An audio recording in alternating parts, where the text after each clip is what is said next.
Not this time. I'm not going to move. I'm calling your bluff. I'm going to stand right here. I don't care what happens. I'm not going to move. And then I moved. I can still hear. It's almost like it happened yesterday. It sometimes wakes me up at night in a bad dream. I can still hear the laughter as David Lusby passed me by on the sidewalk on his bicycle. See, David Lusby was a guy that, he was in my sister's class, one of my older sister's class, 4, 5, 6 years older than me. And he would let me put it correct, he would ride around town on his bicycle. I lived in a small town, about 300 or 400 people. And he would ride around town, and his sole purpose, I swear that he just went on a mission looking for kids like me. His goal was to ride around town, find us on the sidewalk, and sometimes even in the road, and try to run us down with his bicycle. Now, I knew that because that's what he said he was going to do.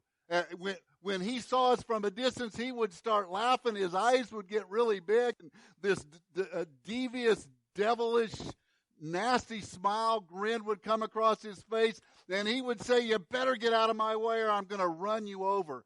And literally dozens and dozens of children in my hometown were run over by David Lusby. Well, maybe not dozens and dozens, but I know there had to be several kids that were run over by David Lusby. Now, I don't personally know of anyone that actually was, but he said he was going to do it. But that day, I was going to run me over. See, the day before, I was walking home from Tim Hicks's house. Tim lived next door to David Lusby, and normally you got on the sidewalk. It's just one of those things you did. You looked around. I don't see him. I don't hear the. He was cool, so he had the baseball cards on his spokes.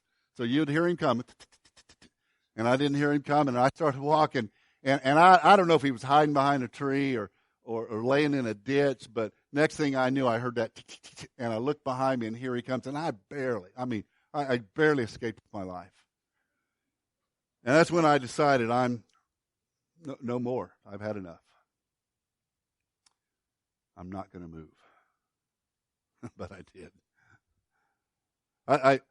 I laid awake many nights, and as I grew older, it finally hit me. It's like all the things I could have done differently. I could have waited till he passed me by and pushed him. I could have. I saw this in a movie once. If I just carried a stick and stuck it in his spokes when he went by, and he would have flipped over, and then I would have ran home, got my bag moved, and but boy, that had been fun for a little while. Now we will notice in 1 Corinthians that it says something about keeping no record of wrong, but that doesn't apply to me or this situation whatsoever. But the truth was, David Lusby was perhaps the rudest person I ever knew. And you know what? At the heart of that, where that came from, well, obviously he was demented, dropped on his head, abused. I don't know, but at the root of that was the attitude that he possessed. I don't care. I don't care if I scare little kids. I don't care if I run. I don't know that he ever actually ran over any little kid, but I don't care what happens.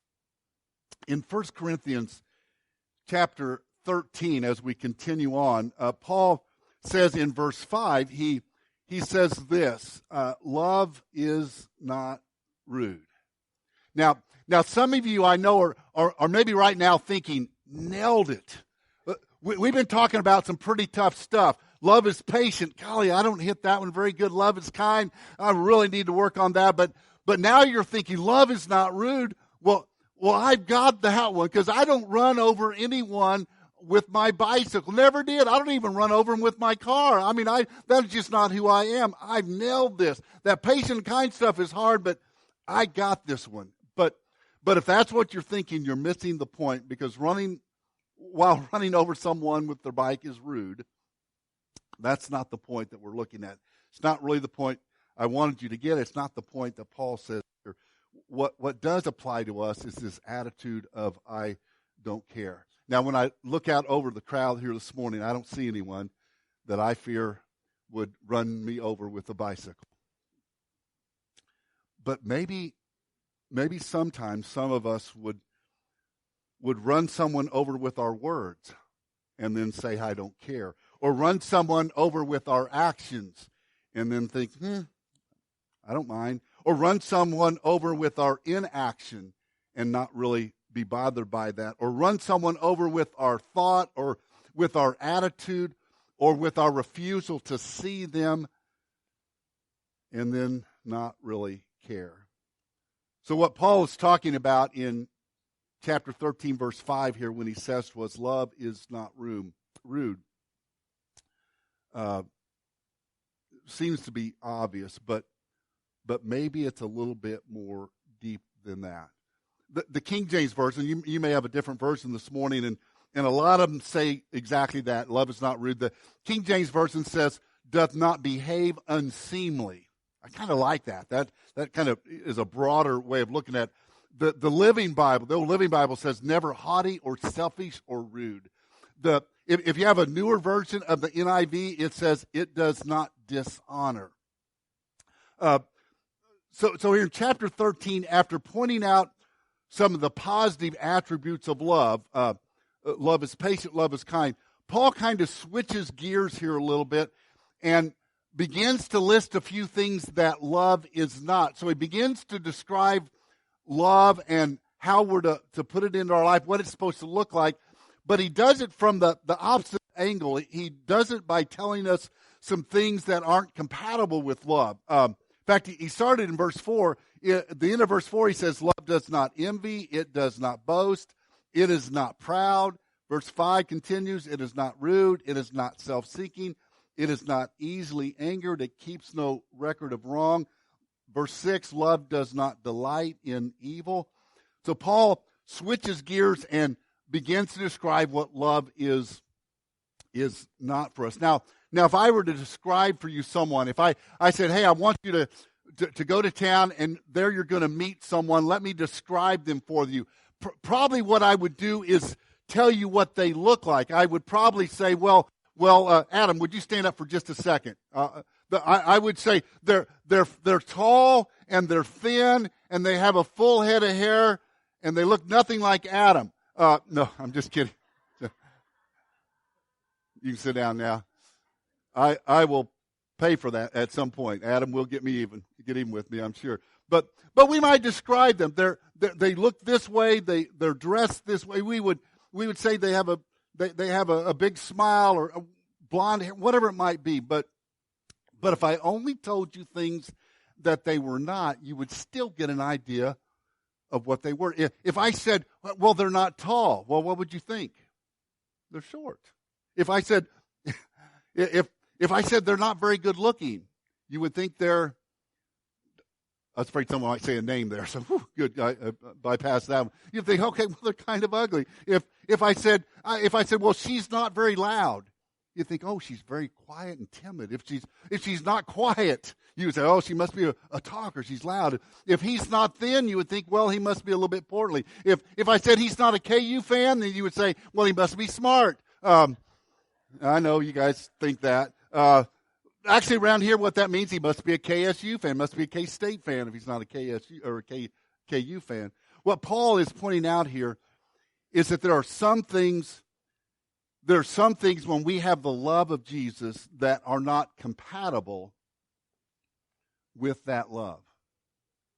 So when we go through that list, which when we look at patient and kind and say, man, that's kind of tough, when we go through that list of negatives, we actually might have been like raising our hand, that's me, I'm guilty there. When we have agape love, there's things that we're not supposed to have. When we have agape love, there's certain things that are not natural, certain things that aren't natural to us that we need to put into practice. Patience, kindness. And there's things that there's things that are natural to us that we need to discard. So Paul says love is not rude. So why is he talking about? Why does he bring that up? since we probably don't think we're rude or people around us are rude, we can think of someone that is, but it's not anyone here. Why is Paul bringing that up in this important treatise on what love needs to be and how we need to put it in our life? Well, I think two things. First of all, we need to expand our definition of rude. It really is, as I mentioned before, it really is more of an I don't care type thing. In Greek, the start of the word starts off with aschema, which I is a negative, means not, and schema is form. So really what it's talking about is that our the way we act, our behavior, is to not have the form of rudeness, not have the form of being unseemly. The form being our very nature. Our nature can't be the attitude, I don't care. Jesus told the parable of the Good Samaritan.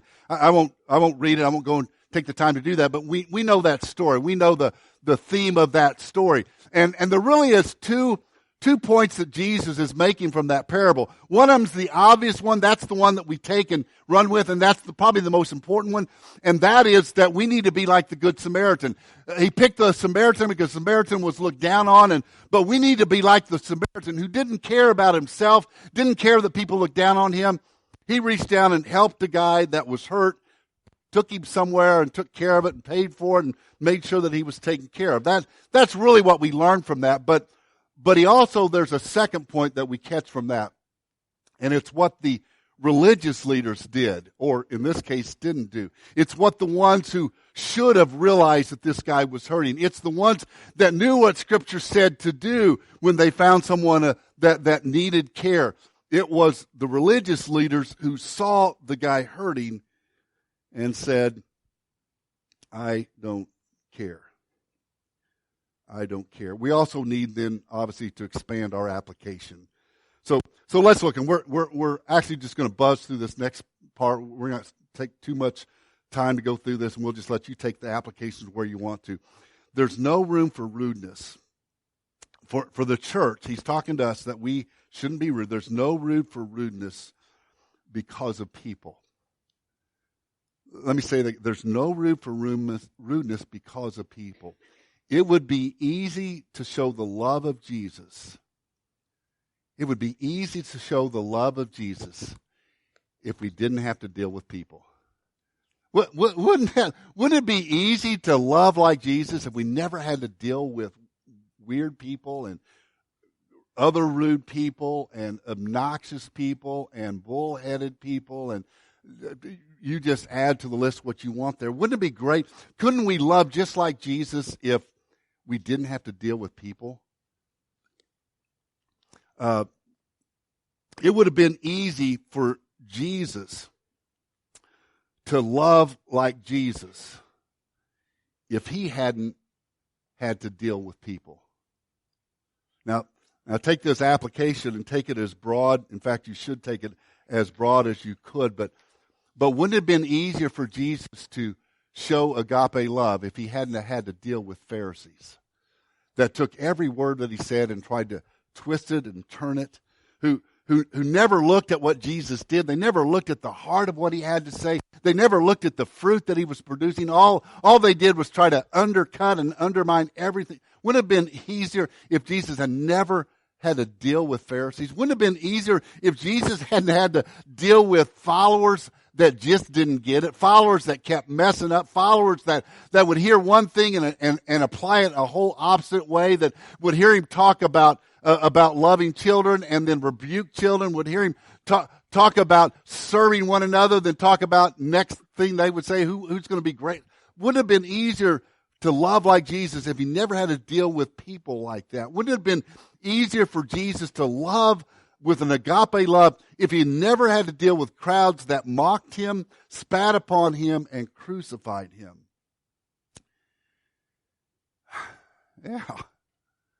But he did anyway. Church, we're called to love people because that's what Jesus did.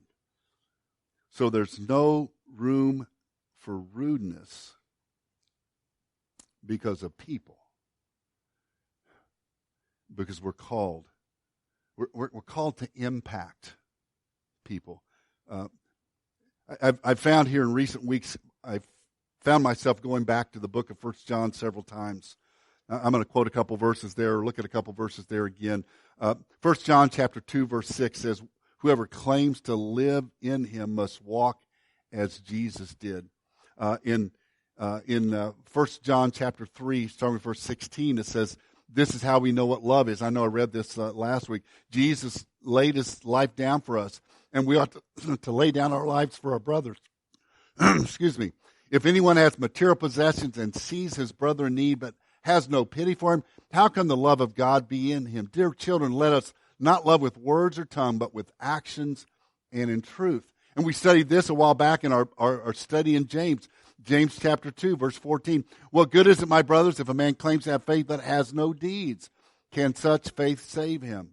Suppose a brother or sister is without clothes and daily food. If one of you says, go, I wish you well, keep warm and well fed, but does nothing about his physical need, what good is it? In the same way, faith by itself, it's not accompanied by action, is dead.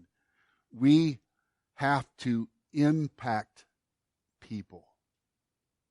We have to impact people. Over the last 2 or 3 weeks, many of you probably have been watching a lot of Chiefs coverage. Maybe if you have the NFL Network, you're going back and you're watching all these different videos of the Chiefs. And when you watch a Chiefs game, normally when you watch it on TV, all you get is one camera, maybe a couple camera views, but it shows the whole play. But during a Chiefs game, they've got cameras that are fixed on individual people. So they literally can go back and watch what Tyreek Hill did on every play, whether he got the ball or not. The camera's just on him as he runs down the field. Travis Kelce, they can watch every play. What did Kelce do? Did he set a block? Did he run the right route? Was he open? Was he not open? Was it a great? A camera is on him all the time. Would you think about this for a second? What impact do we have on people? Church, what would people see if the camera was just on us? If you had to roll the tape and someone got to watch just what you did all the time, how you interacted with coworkers, how you interacted with your family, how you interacted with people you knew and didn't know, how you posted on social media, how you acted and what you said at basketball games or baseball games. See, the reality is if we don't care about impacting people, if we don't care about showing them Jesus, then we are rude. Because that's really what rudeness is. We are called not just to impact, we're also called to impress people. Matthew 5:13 says that we are the salt of the world. We are the salt of the world. We are to impress people, not in the sense of, oh, wow, that's impressive, but we are to impress on people what Jesus is like. We're to show them. It ties in with impact, and we're to show them what Jesus is, and that should affect them.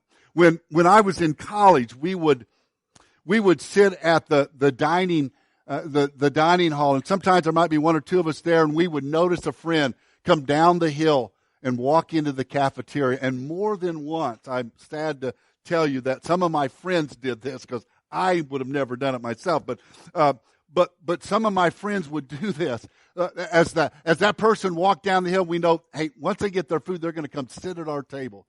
One of my friends would reach over to the salt shaker. Okay, I did it too. Over to the salt shaker. Kids, I got in trouble for last week's sermon. I'm getting in trouble again. Do not do this at home, especially. When you go to college, it's okay. At home, no way. If you do it, stand rebuked by me here. So when your mom calls me, I'm going to come over and you're going to be in timeout with me. Wait till you're college. We would take the lid of the salt shaker. Do you guys ever do this? And unscrew it so it's just barely sitting on. And we ate cafeteria food in college. See, I learned to pray over my food in college because if you're going to be able to eat it, you had to pray for it. The guy would sit down and like I said, we're Bible college students, so even if you didn't pray, you sat down and nodded your head, you closed your eyes for a little while, and then you knew somewhere early on he was going to pick up that salt shaker because you had to put salt on your food and dump it on. And then we would go into a theological discussion of how salt changes things and it improves things. No, we would laugh. This week when I was in Joplin, I got to hang out with one of my good friends, Gary Warlow. Gary and I were good friends. He and his wife were friends with Rita and I, and we told story after story of what we did in college. I will not repeat any of those here today, but one of the things we did with him as well, kind of same thought. Someone would come in and they'd sit down and they'd have a glass of Coke and then they'd like, oh, I forgot my napkin. They'd get up and walk to the napkin. We'd take the salt shaker and they were like, is he coming in? No. Then they got back. We'd sit there and till he took a drink. And if you've ever done, the kids, do not do this at home. Wait till you're in college. But not only does it taste salty, but it totally flattens out the taste it just takes out the fizz out of the pop. And they'd take a drink. Then we'd talk to them about the theological implications of how salt affects things. No, we would just laugh at them. But the reality is, as Jesus said, we are the salt of the world. Church, do we care? Do we care about impressing people with the love of Jesus? Do we care about touching their lives? We'll talk just a little bit more and just throw out a couple ideas on this, but do we care? Because if we don't, we're rude. We are called to improve people. We are called to make people's lives better. We're called to make their life better. Jesus goes on in Matthew chapter 5, verse 14, and says, we are the light of the world. When you have light, it changes everything. If you've ever had your lights go out in the middle of a storm or ice storm and your lights go out, you realize how much you miss light if you don't have it. Because light changes everything. It improves everything. I think I was a sophomore in college in an afternoon class in the basement of the library. We were back, not just in the basement, we were back down 2 or 3 hallways deep underneath the bowels of the library. We were about 15 minutes into a 50-minute class when an announcement came over the PA system. And they said that the power to the campus was going to be turned off. Of course, your first thought, well, they didn't pay the bill, huh? No, but they said the power's going to be turned off. The electric company's working on a transmitter or a transformer. Power's going to be turned off. And we're like, yes. I closed my book, started to put it back in my bag, and I noticed my other students in the class began to do the same thing, but our professor just kept on talking, just kept on teaching. So we got our books back out, and we're like, Prof, they said 15 minutes, they're going to turn it off. And he just kept going and kept going and kept going. And finally, right in the middle of a statement, click. And the room went from full light to dead darkness. I don't know if you've ever been somewhere where it literally, there is no light at all. If you've ever been in a basement somewhere where it has no access to outside light, well, that's where we were. And at first we kind of giggled and laughed like, hey, this is fun. Then we realized we've got to get out of this classroom and into the hallway and down a couple hallways. And we literally were bumping and running into chairs. And we finally got to the door and we were following one another. There's some guy, John Matthews, in the front, and he was taking the lead. And we were literally just shuffling along, filling the hallway. Then you heard a thump, and well, John found the end of the hallway. Turn right, John, and we're glad that he was there. And so we slowly went down till we felt it, and then we turned, and we did this shuffling along till we first saw that first little ray of light, that first little peak of light on the floor, and then suddenly we walked differently. We could see again. It made a difference. It improved what we were doing. Church, we have to care. We have to care like Jesus. We have to see the hurting. We have to see the struggling. We have to see the lost. We have to see those who don't know what they need to know. We have to see the people that can be impacted by the gospel of Jesus and care enough to improve their lives. If we don't care, If we don't care, we are rude. There's no room for rudeness because of people. We can't blame it on them. We can't ignore them. We can't be rude because we don't want to deal with people, because that's what Jesus calls us to deal with. And finally, and just going to touch on 2 points and we'll be done. There's no room for rudeness because of our purpose. See, our purpose is to have the very attitude of caring. Our very purpose doesn't allow us to say, I don't care. Our very purpose in Jesus is to make a difference in people's lives. See, our purpose is this. We'll talk more about it in coming weeks. Our purpose is this. We're called to love. We're called to love. And we're called to serve. That's it. So when Paul says love that Jesus had, agape love, is not rude. Well, of course love is not rude, but what he really means is says it's not compatible for you not to care about people if you have the love of Jesus. Billy Meyer was a band, you can come on up. Billy Meyer was a 10 or 11-year-old boy growing up in Grain Valley, Missouri. Good kid, made okay grades in school, obeyed his parents most of the time. His mom and dad were fine people too. They had jobs and they were respected in the community, and so really actually a fine family. But one day a family, it was Betty Dahlstein was the mom's name, saw this little boy, Billy Meyer, and asked him to church. She'd see him when they'd leave for church playing out in the yard, and got to kind of know who he was. And so one day she asked Billy, hey, would you like to come to church with us? And for the first week he said, oh, no, I don't want to do that. But week after week she would ask him to church. And finally one Sunday Billy said, well, yeah, I'd like to go. So they picked him up and took him to church. And man, at church, it was cool. They had cookies and they had Kool-Aid and they had some Bible stories. And he had a great time. And he went home, and on his way home, he says, hey, can I go next week as well? And so for about a year and a half, every Sunday, the Dahlsteins would stop by Billy's house and pick him up and take him to church.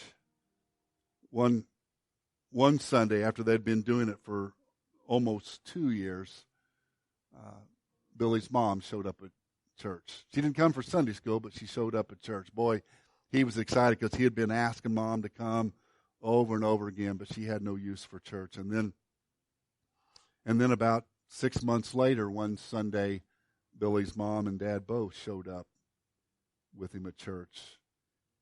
And a few months after that, the Dahlsteins had the privilege to baptize Billy and his mom and his dad, all because they cared, all because they saw a little kid that on Sunday mornings was playing out in the front yard instead of being where he needed to be, being where they knew he needed to be. Now I don't know who the Billy Meyer in your life is. Maybe it is a Sunday morning, a kid that you can say, hey, can you come to church? Or maybe it's a coworker. Maybe it's a coworker that's just struggling with life, that's hurting and discouraged. Maybe it's like some of the songs we sang about this morning. It's someone that's going through trial and struggle and hard times. Maybe it's someone that's trying to figure out why when they pray, God never answers. And they're not seeing the healing on this side of heaven. I don't know who the Billy Meyer is in your life, but I do know what God's Word calls us to do. It tells us that we can't be rude. It tells us that we don't have the privilege to have the attitude, I don't care. We have to care. Will you this week find someone to care about? Find someone to reach out and make a difference. Would you bow with me real quick? Father, we thank you for your word, its application in our life. Father, help us learn to live like Jesus and to love like Jesus. We pray this in his name. Amen. If you're here this morning and you don't know the love of Jesus, if you don't have the promise that we sang about a little bit earlier, that boy, I just can't wait. I just can't imagine what it's going to be like.